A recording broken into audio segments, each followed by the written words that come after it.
Today, we are diving deep into some really fascinating predictions from the channeled entity known as Bashar.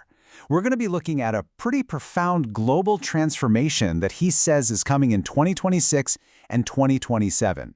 I mean, have you had that feeling lately? You look at the news, you look around your community, and it just feels like everything is accelerating. It's like all the old systems are starting to crack at the seams. It's a really intense time to be alive, and it definitely feels like we're heading for some kind of breaking point.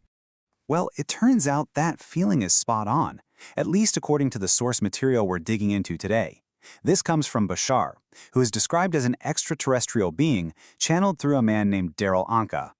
And according to this information, what we're seeing isn't just random chaos. It's actually a very deliberate process, the end of a long cycle and the beginning of something brand new. So what's the point of all this upheaval, right? Well, it's being called the Great Unveiling. And the core idea here is that all this chaos we're experiencing is actually necessary. And this is where the logic behind it all gets really interesting. The idea is that for us as a planet, to make a really clear, conscious choice about the future we want, we first have to see everything that's not working. All the negative, hidden, dysfunctional parts of our society have to be laid bare. The more blatant the negativity, the easier it becomes for us to collectively go, nope, that is not what we want, and then choose something better. This whole process is predicted to really come to a head in 2026, which is being called the Year of Disclosure. And listen, this is not just about alien spaceships, it's about secrets in our financial systems, our political systems, our social structures, all of it coming to light. The goal, supposedly, is to get all the cards out on the table so we can finally decide how to move forward, with our eyes wide open. So where does all this disclosure lead? Well, it builds up to a pretty monumental prediction for the very next year, 2027, the beginning of open contact with extraterrestrial intelligence. Now, we're not talking about a Hollywood-style invasion with ships landing on the White House lawn. The source material is really clear that this would be a carefully managed process, rolled out over decades at a pace that we, as a society, can actually absorb without, a total meltdown.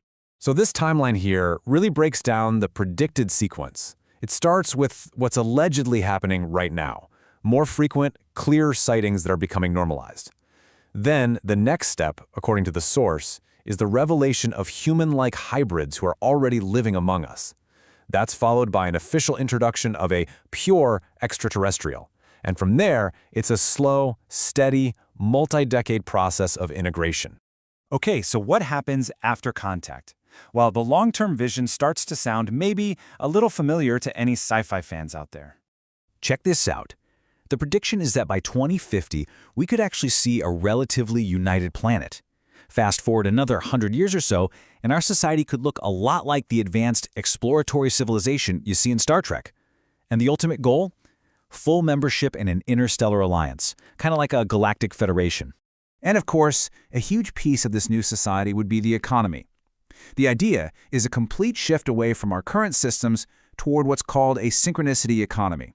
In this kind of model, advanced technology would handle all our basic needs, food, shelter, energy, which would free all of us up to build an economy based on exchanging our unique, creative gifts and talents directly with one another. Okay, I know what you're thinking. This all sounds huge. It's cosmic, it's external. But here's where it all gets really personal.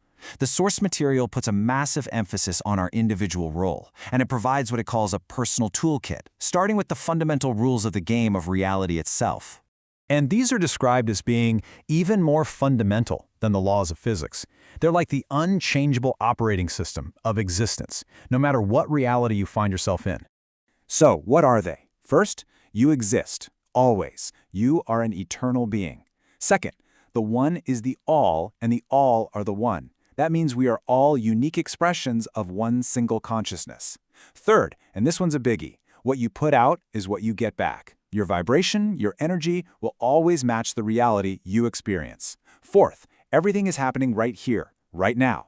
Time and space are illusions. And finally, the fifth law is that everything changes, except for these first four laws. Okay, so if those are the rules of the game, how do we actually, play? Well, there's an instruction manual for that too. A very practical 5-step formula for creating the reality you prefer. All right, step 1. Act on your highest passion, your greatest excitement, with no hesitation. Step 2. Take that action as far as you possibly can, until you literally can't take it any further. Step 3, and this one is key, you have to have zero insistence on what the outcome should look like. Let go of the how. This is what allows synchronicity to guide you. Step 4, stay in a positive state regardless of what shows up so you can receive the benefit from it. And finally, step 5, constantly examine your beliefs and let go of the negative, fear-based ones that just don't serve you anymore. In all of this, it brings us right back to the most critical part of this entire conversation, how all these huge cosmic predictions really come down to you, the individual. I mean, listen to this quote. It really gets to the absolute heart of it. Your passion, your excitement, that's not just a feeling or a hobby. It's described as the signature frequency of your true self. Following it isn't just for fun. It is the primary mechanism for raising your personal vibration. And here's the big takeaway, right here. This entire global transformation isn't something that's just happening to us. According to this material, it's being driven by the collective frequency of every single one of us. That means your personal choice, right now, to live with more joy, more authenticity. That is your direct contribution to creating this entire new reality. So that leaves us with one final thought to take away. It doesn't have to be some grand, life-changing mission. What is one small thing? One spark of excitement or curiosity that you can act on today, just for the joy of it, and see where it takes you.